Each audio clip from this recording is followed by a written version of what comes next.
Hey, my name is Garv, and the topic for today is Spectator's War. Why you love conflict, you'll never fight.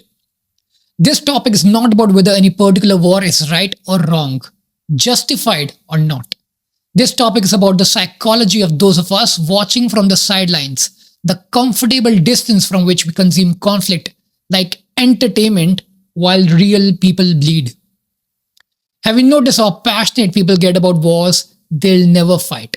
How eager they are to debate military strategies from their living rooms to argue about what should be done while sipping tea or coffee in their pajamas. There's something deeply disturbing about our relationship with war, and it reveals something ugly about us humans that most of us would rather not accept. So let's start with this truth. There are people out there who are actively looking for war. Not because they want to fight. No. They want the drama, the story, the sense of purpose that conflict provides from a safe distance. War gives meaning to lives that feel meaningless. It provides clear good guys and bad guys in a world that's usually complex. It offers a grand story in which generals can project themselves as heroes without ever having to face a single bullet. Think about it. When was the last time you heard someone at a dinner passionately arguing for a peaceful resolution with the same intensity they bring to debating war or military intervention? Can you recall the last time someone was as passionate about diplomatic solutions as they are about weapon systems? The energy around conflict is always higher, always more engaged. We have created a mental distance that lets us enjoy war without facing its true cost. We watch drone footage like it's a video game. We read casualty numbers like sports statistics. We consume conflict through the sanitized lens of media that shows us just enough to feel informed, but never enough to truly understand the horror. There's this thought experiment that was once proposed to a US president. They suggested putting the nuclear launch codes in a capsule implanted next to a volunteer's heart. To launch nuclear weapons, the president would have to personally kill that one human being with a knife to get to the codes. The point was not to make nuclear war impossible. It was to force the decision maker to confront the reality of death directly, to eliminate the mental distance that makes mass killing an abstract concept. So why do you think that suggestion was never implemented? Because we don't actually want to confront the reality of what war is. We want the sanitized version, the one where we can debate strategy and ethics without ever having to see a child's body torn apart by a bomb. We want the movie version, not the reality version. What we have instead is what psychologists call an availability cascade.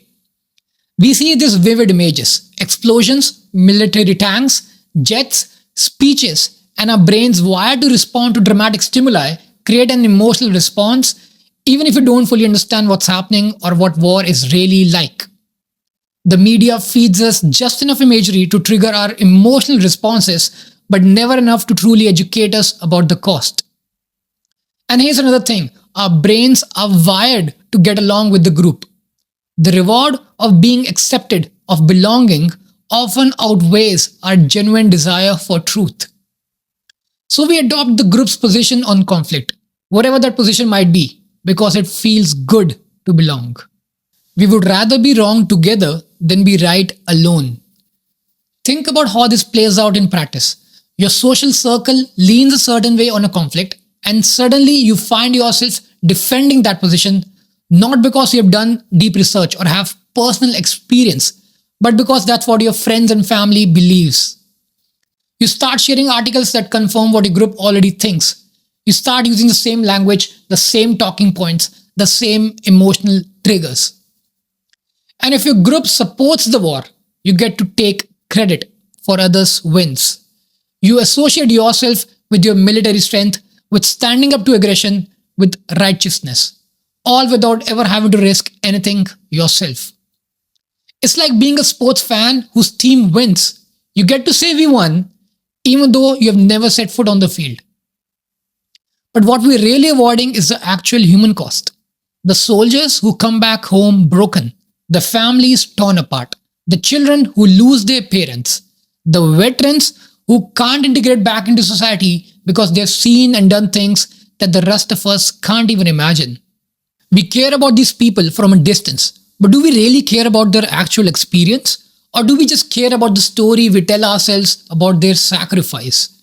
And when I say we care from a distance, I mean we focus on the story, the hero's journey, the noble sacrifice, the fight for freedom, rather than the reality of PTSDs or suicide rates that destroyed families, the physical and psychological wounds that never fully heal.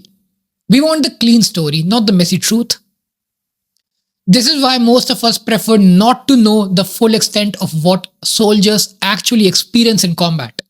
It's not just the physical danger to them, it's also the moral injury, the things they're asked to do that violate their sense of right and wrong.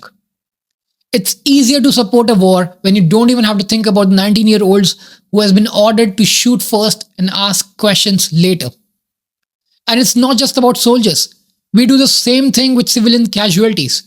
We turn them into numbers, statistics, collateral damage. We don't want to think about the family dinner that was interrupted by an explosion, the wedding that became a mass slaughter, the children who now live in constant fear. These things are too real, too immediate, too heartbreaking to fully absorb while maintaining our comfortable distance. So what's really happening here? We're using war as a form of emotional regulation. It gives us a place to put our fear, our anger, our sense of powerlessness. It provides clear enemies and simple solutions in a world that usually offers neither. It lets us feel righteous, protective, strong, all from the safety of our homes. And the media understands this perfectly.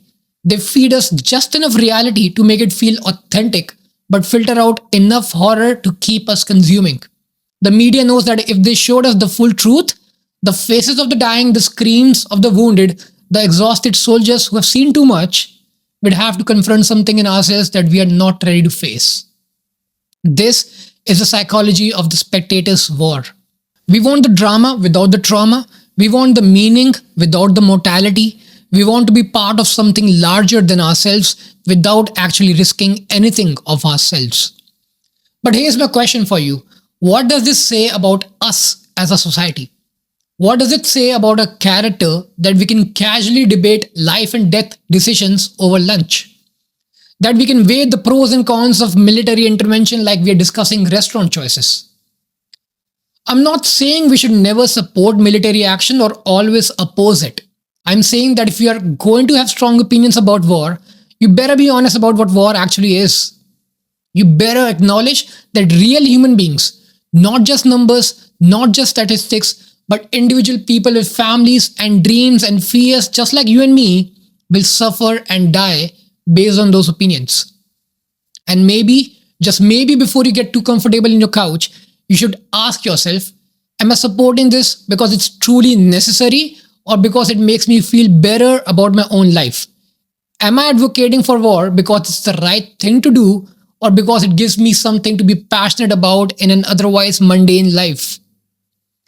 The truth is, most of us will never know what it's like to be in an actual war. Most of us will never have to make life and death decisions. Most of us will never carry the weight of taking a life. So the least we can do is have some humility about what we don't know. The least we can do is recognize that our comfort comes from our distance, and that distance doesn't make us wise. It makes us ignorant. War is not a movie. War is not a video game. War is not politics. War is human beings inflicting unspeakable horrors on other human beings, and everyone involved pays a price. The soldiers, the civilians, the families at home, everyone loses something. So what do you think about this topic? Let me know in the comments below, and please like this video and share it with someone who you think might benefit from its message. Thank you for listening. See you in the next one.